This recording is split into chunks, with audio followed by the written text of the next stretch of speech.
Pernah nggak sih Anda lihat saham yang lagi anjlok terus-terusan dan mikir, kapan ya ini berhentinya?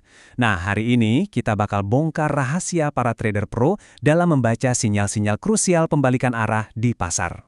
Ini nih pertanyaan jutaan dolarnya bagi setiap investor. Ini cuma pantulan sementara doang? Atau benaran pembalikan arah yang bisa jadi cuan? Yuk kita cari tahu bareng-bareng. Oke, ini dia agenda kita. Kita akan mulai dari studi kasus nyata, lalu kita bedah alat-alat analisisnya, lihat konteks besarnya, dan terakhir, kita susun strateginya. Siap? Pertama-tama, kita lihat dulu buktinya di lapangan. Biar kita yakin kalau pembalikan arah yang dahsyat itu beneran ada, dan yang paling penting, bisa kita identifikasi kalau tahu caranya. Coba deh, perhatikan saham BRPT ini. Setelah turun tajam, lihat deh, gimana di bulan April harganya tiba-tiba balik arah dengan kuat. Nah, ini yang kita sebut pemulihan V-shape yang klasik. Keren kan? Dan yang lebih menarik lagi, ini bukan kebetulan. Saham lain di grup yang sama, TPIA dan Brand, ternyata mengalami rebound yang polanya hampir identik. Ini menunjukkan ada sesuatu yang besar sedang terjadi secara serempak. Oke, sekarang kita masuk ke bagian intinya. Gimana caranya kita bisa punya alat untuk mendeteksi sinyal-sinyal kayak tadi? Yuk kita bangun toolkit kita. Sinyal pertama dan yang paling krusial, lonjakan volume perdagangan. Kalau harga naik tapi volumenya kecil, itu bisa jadi jebakan. Tapi kalau naiknya dibarengi volume yang meledak, itu tandanya para pemain besar lagi masuk dan borong barang. Nah, lihat deh di bagian bawah grafik. Ada bar-bar hijau yang tinggi banget kan? Itu muncul pas harganya mulai naik tajam. Ini adalah konfirmasi visual yang sangat kuat kalau pemulihan ini didasari oleh aksi beli masif, bukan cuma fluktuasi biasa. Selanjutnya, para trader itu ibaratnya detektif momentum. Mereka pakai alat bantu seperti Relative Strength Index atau RSI untuk melihat apakah tenaga para penjual sudah mulai habis. Kalau kita lihat lagi kasus saham Barito tadi, RSI-nya itu sudah lama banget tertekan di area jenuh jual.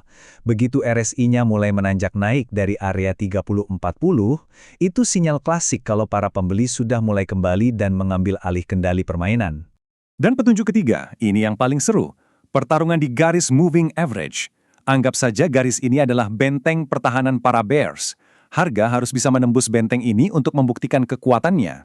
Kalau harga berhasil menembus dan bertahan di atas moving average 50 hari, yang merupakan harga rata-rata selama 50 hari terakhir, itu bisa jadi sinyal dimulainya tren naik jangka menengah yang baru. Nah, di grafik TPAI ini, kita bisa lihat harga sedang menguji level krusial itu.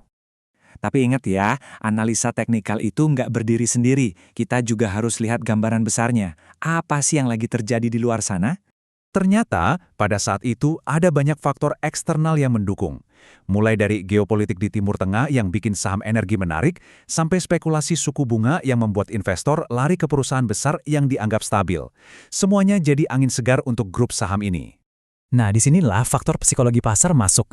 Di Indonesia, ada namanya prajogo efek. Ketika seorang tokoh besar melakukan aksi korporasi, itu bisa memicu sentimen positif dan FOMO, atau rasa takut ketinggalan. Efek ini bisa jadi katalis yang sangat kuat untuk pembalikan arah. Oke, semua kepingan puzzle sudah kita kumpulkan. Ada sinyal teknikal, ada konteks makro. Sekarang, gimana seorang trader profesional merangkai ini semua menjadi sebuah strategi? Mereka nggak menebak-nebak, mereka membuat skenario probabilitas. Misalnya, berdasarkan semua sinyal tadi, kemungkinan tren lanjut naik adalah 60%.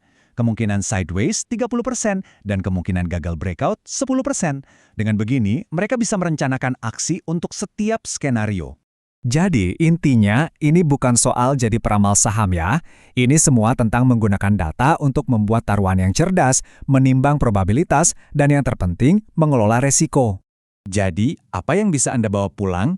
Ini dia checklist super simple 3 langkah dari kita. Pertama, konfirmasi dengan volume. Kedua, cek momentum lewat RSI. Dan ketiga, amati pertarungan di garis MA50.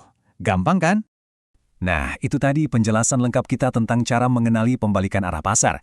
Tapi kami tinggalkan Anda dengan satu pemikiran terakhir. Sekarang Anda sudah tahu cara membaca sinyalnya. Pertanyaannya, apakah Anda punya disiplin untuk bertindak? Karena tahu saja tidak cukup, eksekusi adalah kuncinya.